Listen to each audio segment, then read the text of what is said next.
Welcome भाई। स्वागत है आपका यूपीएससी हिंदी मीडियम एग्जाम में।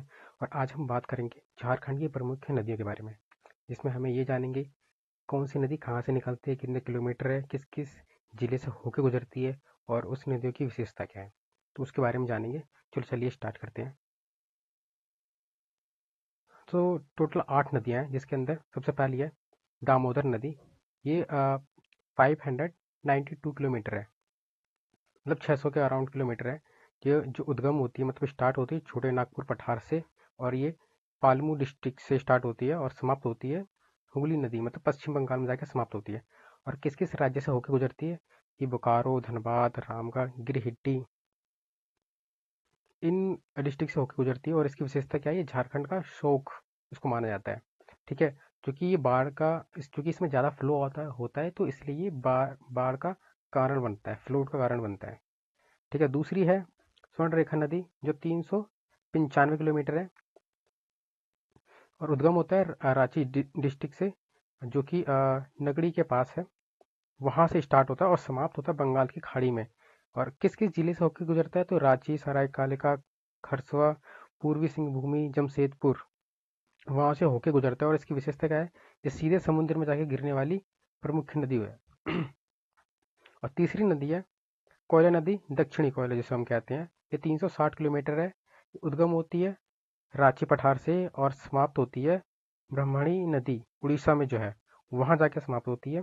और ये रांची, गुमला, सिमडेगा, पश्चिमी सिंहभूमि, इन जिलों से, इन डिस्ट्रिक्ट से होकर गुजरती है।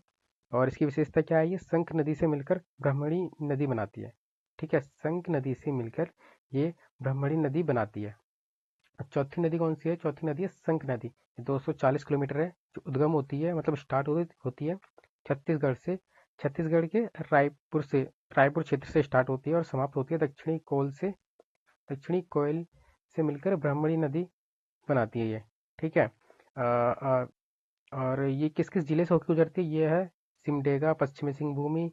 और विशेषता क्या है? ये कोयला की सहायक नदी है। कोयला एक नदी है, ये नदी का नाम है। ठीक है, ये बर्ड्स का नाम नहीं है, मतलब बर्ड्स का भी नाम है कोयला, पर ये नदी का नाम है कोयल। ठीक है, और उसके बाद है पांचवी नदी कौन सी है? बराकर नदी। बराकर नदी ये 225 किलोमीटर है। ये उद्गम होती है हजारीबाग क्षेत्र से, शुरू होती है, समाप्त होती है दामोदर नदी पे जाके। इसके मुख्य जिले किस किस जिलों से होकर गुजरती है? तो हजारीबाग, कोडरमा कोडरमा ठीक है, गिरिडीह, धनबाद, तो इन जिलों से होकर गुजरती है। और इसकी विशेषता क्या है? मैथन डैम इसी पर बना हुआ है। इसकी विशेषता ये है कि इस नदी के ऊपर मैथम डैम के ऊपर बना हुआ है ये, मतलब मैथम डैम जो है इस नदी को पूरी कंट्रोल करती है। उसके बाद है अजय नदी 288 किलोमीटर है। उद्गम होती है झारखंड के देवघर और जमुई डिस्ट्रिक्ट से। वहां से ये स्टार्ट होती है, समाप्त होती है भगीरथी, पश्चिम बंगाल में जाके समाप्त होती है। और ये देवघर और जामताड़ा डिस्ट्रिक्ट से होकर गुजरती है। और इसकी विशेषता है कि दामोदर की समांतर बहने वाली जो नदियां हैं, वो यही है, अजय नदी है, जो दामोदर की समांतर नदी में बहती है ये।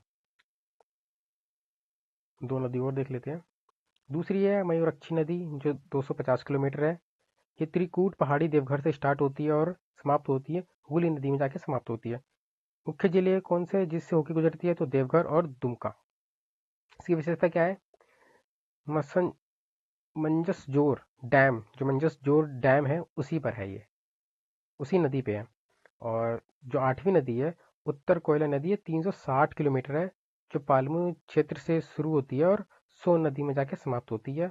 ये पालमू और लातेहार डिस्ट्रिक्ट से होकर गुजरती है। इसकी विशेषता ये है कि ये सोन नदी की सहायक नदी है। तो जितनी भी इम्पोर्टेंट नदी हैं वो मैंने आपको बता दी, जो ये झारखंड स्पेशल में काम आएगी, मतलब जो लोग जीपीएससी दे रहे हैं, झारखंड लोक सेवा आयोग दे रहे हैं, तो उसके लिए ये बहुत बेनिफिट है। तो अब मिलते हैं नेक्स्ट वीडियो में, तब तक के लिए बाय।